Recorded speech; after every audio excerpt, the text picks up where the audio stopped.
अस्सलाम वालेकुम दोस्तों शहीद ज़ुल्फ़िकार अली भुट्टो जी वॾी न्याणी बेनज़ीर भुट्टो जी विलादत 21 जून 1953 ईस्वी ते कराची में थी। संदसि नालो बेनज़ीर रखियो वियो हो, पर नंढपिण में संदसि ख़ूबसूरत ऐं गुलाबी रंग जे करे खेसि घर में पिनकी सॾींदा हुआ।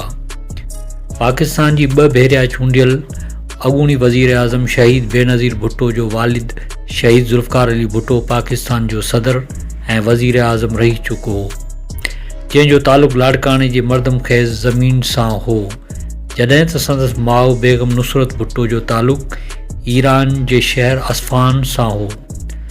बेनज़ीर संदन वॾी धीउ हुई। ही पाण में 4 भाइर भेणियूं हुआ, जिन मां हाणे सिर्फ़ हिकु भेण सनम भुट्टो हयात आहे। बेनज़ीर भुट्टो हिकु कदावर ऐं तमामु हसीन औरत हुई, जंहिंजी शादी 1987 ईस्वी में सिंध जे हिकु ॿिए सियासी ख़ानदान में थी। संदसि वर आसिफ अली ज़रदारी नवाब शाह जे बुज़ुर्ग सियासतदान हाकिम अली ज़रदारी जो फ़र्ज़ंद आहे, जेको नानाणे तरफ़ां खां सिंध में इल्म जी शमा रोशन कंदड़ शख़्सियत हसन अली आफ़ंदी सां वास्तो रखे थो। आसिफ अली ज़रदारी हिन वक़्तु पाकिस्तान जो सदर भी रही चुको हो। भुट्टो खे इब्तिदाई तालीम लाइ कराची जी मिसिस जीनिंग जे नर्सरी स्कूल में दाख़िल कयो वियो, जंहिंखां पोइ हुन 1958 ईस्वी में कराची जे मशहूर school convent of Jesus and Mary में दाख़िला वरिती। नंढपिण में हू हिकु सुलझणी ऐं सवाजड़ी नीगर हुअण सां गॾु तमामु ज़हीन ऐं होशियार शागिर्दाणी हुई। 7 सालनि जी उमिरि में जॾहिं संदसि वालिद जनरल अयूब ख़ान जे मरकज़ी काबीना में वज़ीर थियो त संदसि कुटुंब रावलपिंडी में रिहाइश अख़्तियार कई, जिते पहिरीं खेसि प्रेसिडेंट कॉन्वेंट में दाख़िल कयो वियो, पर पोइ जल्द ई संदसि भेण सनम भुट्टो सां गॾु कोहमरी जे बोर्डिंग हाउस में मोकिलियो वियो। हुन दौर में हुनखे किताबनि पढ़ण जो शौक़ु थियो। किताबनि में हुनखे तारीख़, उत्तम कहाणियूं ऐं अगाथा क्रिस्टी जो जासूसी कहाणियूं पसंदि हुयूं। बेनज़ीर खे टपाल जूं टिकलियूं गॾु करण जो बि शौक़ु हो। हू स्कूल जे रांदियुनि ऐं ॿियनि गैर निसाबी सरगर्मियुनि में बि हिसो वठंदी हुई। इन करे संदसि उस्ताद खेसि घणो भाईंदा हुआ। नंढी उमिरि खां ई मुख़्तलिफ़ परॾेही मुल्क घुमण ऐं घर में थींदड़ सियासी गुफ़्तगू जे करे हुन में सियासी शऊर मौजूदु हो। जॾहिं संदसि वालिद वज़ीर ख़ारजा बणियो, तॾहिं संदसि मक़बूलियत में घणो इज़ाफ़ो थियो। उन वक़्त जी काबीना में उमिरि में नंढो वज़ीर हुअण जे बावजूदु घणनि ते भारी हो। 1965 ईस्वी में हिंदुस्तान पाकिस्तान जी जंग लॻी, जंहिंखां पोइ भुट्टे साहिब जा अयूब ख़ान सां इख़्तिलाफ़ थी पिया। इन करे हू संदसि हुकूमत खां धार थी वियो। हीउ उहो दौरु हो जंहिं में बेनज़ीर खे तमामु वेझे खां मुल्क जी हालतुनि जो मुशाहिदो करण जो मौक़ो मिलियो। 1966 ईस्वी में जनरल अयूब ख़ान जी हुकूमत खां धार थियण खां पोइ भुट्टो साहिब वॾो मक़बूल सियासी लीडर बणिजी उभरियो ऐं हीउ ख़ानदान कराची वापसि मोटी आयो ऐं बेनज़ीर वरी convent of Jesus and Mary school में दाख़िला वरिती, जितां हुन सिर्फ़ु 15 साल जी उमिरि में ओ लेवल जो इम्तिहान ॾिनो। उन खां अॻु 1967 ईस्वी में पीपल्स पार्टी जो बुनियाद बणिजी चुको हो, जंहिंजो चेयरमैन भुट्टो साहिब बणियो ऐं बेनज़ीर सिर्फ़ु 14 सालनि जी उमिरि में उन जी बुनियादी 5 मेंबरनि में शामिल हुई। कुझु वक़्तु ग्रामर स्कूल में पढ़ण खां पोइ हू हार्वर्ड यूनिवर्सिटी जी रेडक्लिफ कॉलेज में पढ़ण लाइ अमेरिका हली वई। 1969 ईस्वी जो साल हो। इन्ही दौर में वियतनाम जंग ख़िलाफ़ थींदड़ केतिरनि ई मुज़ाहिरनि में शिरकत कयाई। ओभर पाकिस्तान में आयल सामूंडी तूफ़ान जे मुतासिरनि लाइ चंदा गॾु कयाई ऐं कॉलेज जे ॿियनि केतिरनि ई सरगर्मियुनि ऐं तक़रीर मुक़ाबलनि में हिसो वरिताई, जंहिं करे हू कॉलेज में घणी मशहूर थी वई। 1970 ईस्वी जी चूंडनि में ओलह पाकिस्तान मां पीपल्स पार्टी जी अक्सरियत सां चूंडजण महिल हू अमेरिका में हली वई। उन खां पोइ ओभर पाकिस्तान जूं हालतूं ख़राब थियूं। 1970 जी चूंडनि में ओलह पाकिस्तान मां पीपल्स पार्टी जी अक्सरियत सां चूंडजण महिल हू अमेरिका में हुई। उन खां पोइ ओभर पाकिस्तान जूं हालतूं ख़राब थियूं ऐं जंग लॻी। ओभर पाकिस्तान धार थी वियो। भुट्टे साहिब खे बाक़ी रहियल पाकिस्तान जो सदर ऐं चीफ मार्शल लाइ एडमिनिस्ट्रेटर बणायो वियो। उन दौर में बेनज़ीर भुट्टो जीअं 1972 ईस्वी में ऊन्हारे जी मोकलनि में पाकिस्तान आई त भुट्टो साहिब खेसि पाण सां हिंदुस्तान वठी वियो, जिते खेसि शिमले में इंदिरा गांधी सां मिलणो हो। उन मुलाक़ात 18 सालनि जी नौजवान बेनज़ीर जी ज़िंदगी ते वॾो असरु छॾियो। अमली सियासत जो संदसि इहो पहिरियों तजुर्बो हो जिते हू अख़बारनि, रेडियो ऐं टेलीविज़न वारनि जी तवजो जो मर्कज़ बणिजी वई हुई। उतां मोटी हू वरी वापसि अमेरिका पढ़ण लाइ हली वई।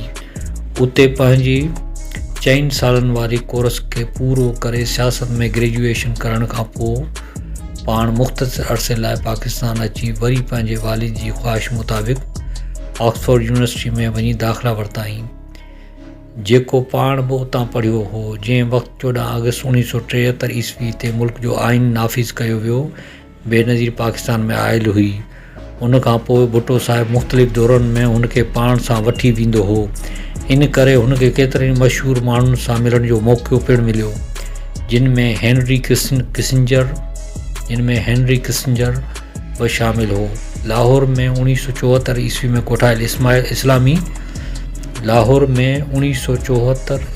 कोठायल इस्लामी सरबराही कॉन्फ्रेंस में बि हू शामिल थी हुई, जिते हुनखे मिस्र जे सदर अनवर सादात, सऊदी अरब जे शाह फैसल, लीबिया जे कर्नल क़ज़ाफ़ी, बांग्लादेश जे शेख मुजीबुर रहमान, फ़लस्तीन जे यासिर अरफ़ात ऐं ॿियनि सां मिलण जो मौक़ो मिलियो।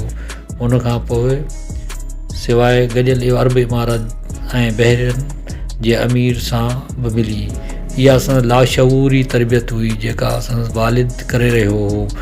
इन साल ऑक्सफोर्ड में बेनज़ीर खे यूनियन जी डेटिंग सोसाइटी जी स्टैंडिंग कमेटी जो मेंबर चूंडियो वियो हो। 1977 ईस्वी में हू पहिरीं एशियाई छोकिरी हुई जंहिं इहो उहिदो माणियो हो। ओॾा पाकिस्तान में नई चूंडियुनि जो चोबोल हलियल हो।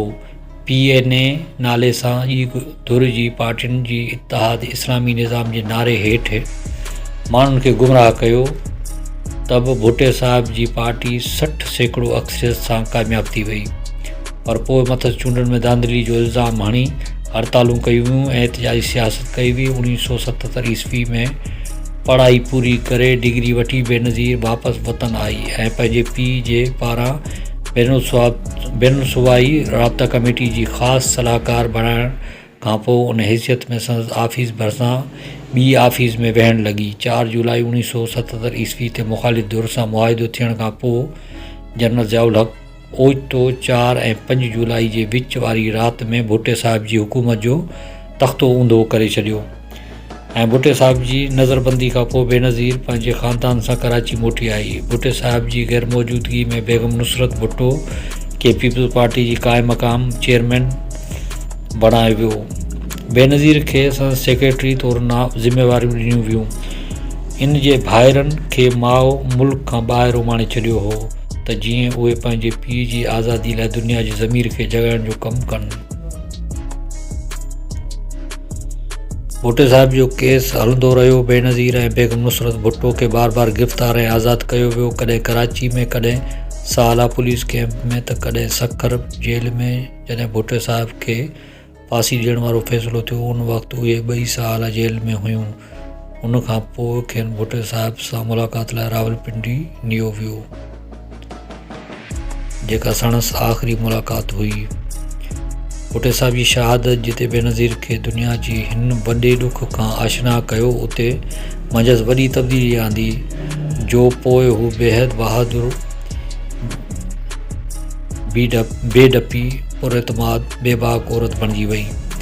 मोहतरमा पंहिंजी किताब डॉटर ऑफ द ईस्ट जे पहिरीं सिटिया लिखी हुई त मूं पंहिंजे हिन ज़िंदगी जो पाण इंतख़ाब न कयो, पर इन मूंखे चूंडियो हो। हालतुनि हुनखे फौलाद बणाए छॾियो। बाद में बेगम नुसरत भुट्टो जी बीमारी सबबि खेसि पीपल्स पार्टी जी शरीक चेयरपर्सन ऐं पोइ चेयरपर्सन बणायो वियो। 1981 ईस्वी में MRD जी तहरीक हली, जेका 1983 ईस्वी में उरूज ते पहुती। मार्च 1981 ईस्वी में PIA जो हिकु जहाज़ अगवा थियो, जंहिंजो इल्ज़ाम संदसि भाइरनि ते लॻाए बेनज़ीर ऐं बेगम नुसरत भुट्टो खे वरी गिरफ़्तार कयो वियो, जिते ॿई 1982 ईस्वी ते क़ैद रहियूं। उन खां पोइ बेगम नुसरत भुट्टो सख़्तु बीमार थी पई ऐं डॉक्टरनि फिफड़नि जे कैंसर जो मर्ज़ तशख़ीस कयो, जंहिंजे इलाज लाइ खेसि विलायत वञण जी इजाज़त मिली ऐं बेनज़ीर खे कराची वारे घर में नज़रबंदि कयो वियो। 1984 ईस्वी में बेनज़ीर खे कन में शदीद सूरु पियो, जंहिंजे इलाज लाइ विलायत वञण जी खेसि इजाज़त मिली। ईअं हू ईंदड़ 6 सालनि लाइ मुल्क खां ॿाहिरि हली वई। लंडन में हुन कन जी ऑपरेशन कराई। 1985 ईस्वी में फ्रांस में संदसि भाउ शाहनवाज़ जी ओचितो वफ़ात ज़हर ॾियण सां थी त पाण फ्रांस हली वई ऐं संदसि मयत खणाए पाकिस्तान वापसि आई। इहो संदसि ज़िंदगी जो ॿियो सानियो हो जंहिंसां खेसि मुंहुं ॾियणो पियो। भाउ खे पंहिंजे पीउ जे भरिसां दफ़न करायईं। उन वक़्तु जौलक खेसि नज़रबंदि करायो। बहरहाल हू पंहिंजे भाउ जे क़त्ल केस जी पोइवारी ख़ातिर वरी कुझु वक़्त लाइ ॿाहिरि हली वई। 1986 ईस्वी में जॾहिं हू लाहौर वापसि पहुती त लखे माण्हू संदसि शानदार इस्तक़बाल कयो। संदसि अहिड़ी शानो शान सां वापसी खां पोइ 1987 ईस्वी में शादी आसिफ अली ज़रदारी सां थी। 10 अप्रैल ते ओजरी कैंप वारे वाक़े खां पोइ 29 मई 1987 ईस्वी ते जनरल ज़ियाउर मोहम्मद ख़ान जुनेजे जी हुकूमत ऐं असेंबलियूं ख़तमु कयूं ऐं चूंडुनि जो ऐलान कयो। 17 अगस्त 1987 ईस्वी ते जनरल ज़ियाउर जो जहाज़ हवा में फाटी पियो ऐं हू धरती ऐं आकाश जे विच में किथे गुम थी वियो। ज़ालिम आमिर जो अहिड़ो अंत अचण ते पाकिस्तान जे माण्हुनि जो ख़ुदा जे इंसाफ़ ते ईमान अञा पुख़्तो थियो। ग़ुलाम इसाक़ ख़ान मुल्क जो सदर मुक़ररु थियो, जंहिं बिना पार्टी इलेक्शन कराइण जो ऐलान कयो, जंहिंजे ख़िलाफ़ु बेनज़ीर पटिशन दाख़िल कई। उन वक़्तु जॾहिं बिना पार्टी इलेक्शन ख़िलाफ़ु बेनज़ीर जी पटिशन सुप्रीम कोर्ट में कामयाब थी ऐं मुल्क में इलेक्शन जो चोबोल थियो त उन वक़्तु बेनज़ीर बिलावल भुट्टो खे जनमु ॾेई बिलावल हाउस में शिफ्ट थी चुकी हुई। चूंडुनि में हुनजी पार्टी ख़िलाफ़ु नवाज़ शरीफ़ जी सरबराही में IGI नाले इत्तेहाद ठाहियो वियो हो। बेनज़ीर चूंड मुहिम लाइ कामयाब दौरा कया ऐं पार्टी खे मुनज़्ज़म कयो। 1988 ईस्वी वारियूं इहे चूंडूं पीपल्स पार्टी खटियूं ऐं 2 दिसंबर 1988 ईस्वी ते ऐवान सदर में बेनज़ीर भुट्टो वज़ारत उज़्मा जो कसम खयों। समूरी दुनिया जे इस्लामी मुल्कनि में हू पहिरीं मुस्लमान औरत ऐं पहिरीं सिंधियाणी हुई जेका कंहिं इस्लामी मुल्क जी वज़ीर आज़म बणी हुई। 12 दिसंबर ते क़ौमी असेंबली मां एतमाद जो वोट वरिताईं। संदसि इहो दौरु इख़्तिलाफ़नि सां भरियल हो। पंजाब में IGI नवाज़ शरीफ़ जी हुकूमत हुई जेके मर्कज़ सां ठही न पिए हलिया। सिंध में MQM हुकूमत में शामिल हुई पर लिसानी चिकताण मामूल बणियल हुई। बलूचिस्तान में अकबर बुगटी साणनि कोन ठहियो ऐं उतां जूं हालतूं सही कोन हुयूं। हू सियासियात ऐं बैनुल अक़वामी तालुकात जूं डिग्रियूं रखंदड़ हिकु क़ाबिल औरत हुई। हुन पाकिस्तान खे दौलत मुश्तरका में शामिल कराइण जूं कोशिशूं कयूं। हू पंहिंजी ख़ारजा पॉलिसी में इनक़लाबी तब्दीलियूं आंदियूं। भारत, अमेरिका, चीन ऐं इस्लामी मुल्कनि सां दोस्ती जा नाता वधाया। 1 नवंबर 1989 ईस्वी ते संदसि हुकूमत मुख़ालिफ़नि संदसि ख़िलाफ़ु बेइतमादी जी रिथ पेश कई जेका नाकाम थी। उन खां पोइ हैदराबाद जे पके क़िले में थियल ऑपरेशन में फ़ौज जी मदाख़लत खां पोइ हालतूं ख़राब थी वियूं ऐं नस्ली फ़साद भड़की उथिया। 5 अगस्त 1989 ईस्वी ते मुल्क जे सदर ग़ुलाम इसाक़ ख़ान टेलीविज़न तां क़ौम खे ख़िताब करे बेनज़ीर हुकूमत खे बरतरफ़ करे असेंबलियूं टोड़े छॾियूं। उन खां पोइ निगरान हुकूमत ग़ुलाम मुस्तफ़ा जतोई खे ॾिनी वई ऐं नयूं चूंडुनि जो ऐलान कयो वियो। चूंडियूं थियूं ऐं नवाज़ शरीफ़ हुकूमत ठाही। नई असेंबली में बेनज़ीर मुख़ालिफ़ धुर जे लीडर चूंडी वई। 6 नवंबर 1990 ईस्वी ते हुन मुख़ालिफ़ धुर जे अॻुवाण तौरु असेंबली खे ख़िताब कयो। सिंध में हुकूमत जाम सादिक अली खे ॾिनी वई जंहिं पीपल्स पार्टी ऐं बेनज़ीर भुट्टो खे घणो नुक़सानु पहुचायो। बेनज़ीर भुट्टो जी वर आसिफ अली ज़रदारी ते केतिरा ई इल्ज़ाम हणी मुक़दमा क़ाइमु कया विया। 1992 ईस्वी में नवाज़ शरीफ़ खे साॻे क़िस्म जा इल्ज़ाम हणी ग़ुलाम इसाक़ ख़ान तरफ़ां बरतरफ़ कयो वियो। असेंबली खे ख़तमु करे मलक शेर मज़ारी खे निगरान वज़ीर आज़म मुक़ररु कयो वियो। 1993 ईस्वी जी पिछाड़ी में हिकु भेरो वरी चूंडूं थियूं ऐं बेनज़ीर खे ॿियो भेरो वज़ीर आज़म बनायो वियो। 13 नवंबर ते संदसि नामज़द उम्मीदवार फारूक अहमद लगारी सदर चूंडियो वियो। कुछ वक़्त सां ई सख़्ती सां हुकूमत करण खां पोइ वरी विगोड़ शुरू थी विया। कराची इंसानी क़त्लगाह बणिजी वई। टॉर्चर सेल ऐं ॿोरियुनि में बंद लाश रोज़ जो मामूल बणिजी चुका हुआ। नतीजे में कराची मां सनतूं पंजाब तरफ़ मुंतक़िल थियण लॻियूं। धुरियुनि सां ठाह थींदा ऐं डहंदा रहिया। सिंध जी ॿाराड़ी में धाड़ेनि रण ॿारे ॾिनो हो। 1995 ईस्वी जे आख़िरी ॾियारनि में सदर फारूक अहमद लगारी बेनज़ीर जो मुखालिफ़ थी बीठो। 20 सेप्टेम्बर 1995 ईस्वी ते बेनज़ीर जी पंहिंजी हुकूमत में साज़िश करे संदसि मोबी भाउ मीर मुर्तज़ा भुट्टो खे शहीद कयो वियो। हू जहिड़ोक टुटी पई हुई।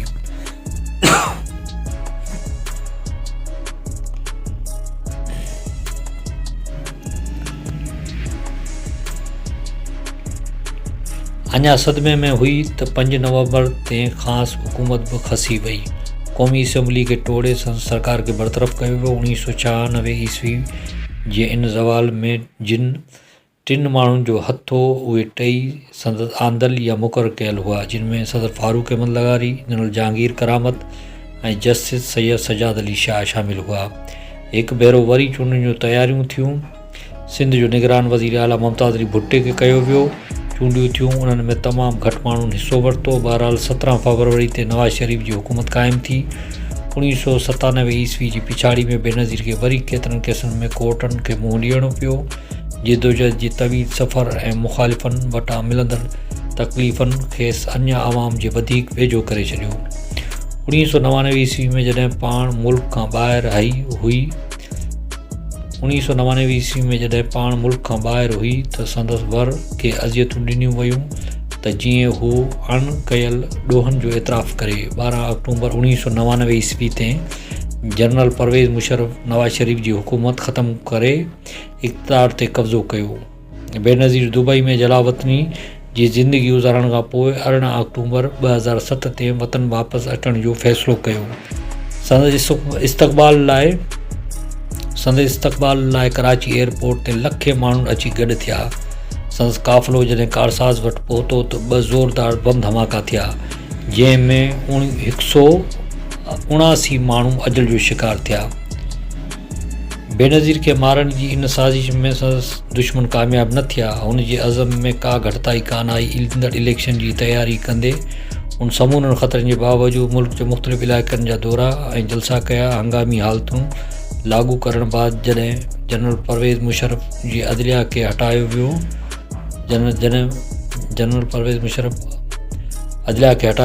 जनरल मुशर्रफ मुल्क जी अदलिया खे हटायो त हुन नज़रबंद चीफ जस्टिस इफ़्तिख़ार मोहम्मद चौधरी जे घर जे ॿाहिरां वञी जलसो कयो ऐं चयो त संदसि चीफ जस्टिस इहो ई आहे। 27 दिसंबर 2007 ईस्वी ते बेनज़ीर भुट्टो रावलपिंडी जे लियाकत बाग में हिकु आलीशान जलसो करण में कामयाब थी वई। जलसे तां वापसी महल आवाम जी ज़बरदस्त मोहबतनि ऐं नारनि जो जवाबु ॾियण लाइ हुन जीअं ई पंहिंजी गाॾी मां मुंहुं कढियो त हिकु भेरो वरी मथसि गोलियूं वसायूं वियूं ऐं बम फाड़िया विया, जंहिंमें पाण शहीद थी वई। इहो न सिर्फ़ु सिंध जो पर पाकिस्तान जो इंतिहाई वॾो नुक़सानु हो, जंहिंजो पूरायो शायदि कॾहिं बि न थी सघे। समूरी दुनिया ऐं पाकिस्तान सां ॾुख महसूसु कयो, पर सिंध जे माण्हुनि उनखे बिना ज़ाती सम्झी लुड़क लाड़िया ऐं सख़्तु एहतिजाज कयो। संदसि शहादत सिंध में नओं अदब, शाइरी ऐं नओं वलवलो पैदा कयो। हू खेसि मारवी मलीर जी सिंध राणी ऐं शहीद राणी जहिड़नि नालनि सां यादि कनि था। मोहतरमा बेनज़ीर भुट्टो साहिब जी ख़ुदादाद ज़हानत ऐं सियासी बसीरत जो सॼी दुनिया एतिराफ़ु कयो आहे। हुन पंहिंजे इक़्तिदार खां पोइ केतिरनि ई सोबतनि जो दिलेरी सां मुक़ाबिलो कयो। वज़ारत उज़्मा दौरान मथसि केतिरा ई इल्ज़ाम हया विया, पर वक़्त जूं हुकूमतूं उहे साबित करे न सघियूं। वालिद बुज़ुर्गवार जी शहादत, 2 भाइरनि जी शहादत, वालदा जी मुसलसल बीमारी, क़ैद ऐं नज़रबंदी ऐं ख़ामन जे मुख़्तलिफ़ इल्ज़ामनि तहत मुसलसल नज़रबंदी ऐं गिरफ़्तारी वग़ैरह, पर पोइ बि सिंध जी हिन न्याणी हौसलो न हारियो ऐं परॾे में रही पंहिंजी पार्टी जी क़यादत कई। मोहतरमा बेनज़ीर भुट्टो पंहिंजी आत्म कहाणी डॉटर ऑफ द ईस्ट नाले सां लिखी, जंहिंजो सिंधी में तर्जुमो मुराद अली मिर्ज़ा कयो आहे, जेको सिंधी अदबी बोर्ड तरफ़ां शाया थी चुको आहे। साॻी किताब जो उर्दू तर्जुमो सज्जाद बुखारी मशरिक़ की बेटी जे नाले सां कयो आहे। इन खां सवाइ संदसि ॿी तसनीफ़ पाकिस्तान दी गैदरिंग स्ट्रॉम रिकॉन्सल्टेशन संदसि किताब शाया थियो आहे। इस्लाम एंड द वेस्ट पिणु सिंधी में तर्जुमो थी चुको आहे, जंहिंजो नालो आहे सरचाव। ही किताब हुसैन बादशाह तर्जुमो कयो आहे। 27 दिसंबर 2007 पाकिस्तान जी तारीख़ जो स्याह तरीन ॾींहुं हो, जॾहिं लियाकत बाग रावलपिंडी में मोहतरमा बेनज़ीर भुट्टो ते कातिलाना हमिलो थियो ऐं खेसि शहीद कयो वियो। खेसि ॻड़ी ख़ुदा बख़्श में संदसि आबाणे क़ब्रिस्तान में पंहिंजे शहीद वालिद ऐं भाइरनि जे भरिसां दफ़न कयो वियो। उन वक़्तु हर जेका अखि हुई उहा आली हुई, हर माण्हू रोई रहियो, हर क़ौम वारो रोई रहियो। हू सम्झे पियो त असांजी भेण गुज़ारे वई, असांजी भेण असां खां जुदा थी वई। ऐं जिथे संदसि दफ़न कयो वियो लाड़काणे में, जेका संदसि अब्दी आराम गाह आहे, जिते हर साल संदसि बरसी ते हज़ारे माण्हू अची खेसि भेटा ॾियनि था आहिनि। अल्लाह पाक खेसि जन्नतुल फिरदौस में जगह अता फरमाए, आमीन। दोस्तों, मां सम्झां थो हीउ वीडियो तव्हांखे तमामु घणो पसंदि आयो हूंदो। जे पसंदि आयो हुजे त असांजी वीडियो खे लाइक कयो, कमेंट कयो, दोस्तनि खे शेयर कयो ऐं चैनल खे सब्सक्राइब ज़रूरु कयो। अल्लाह हाफ़िज़।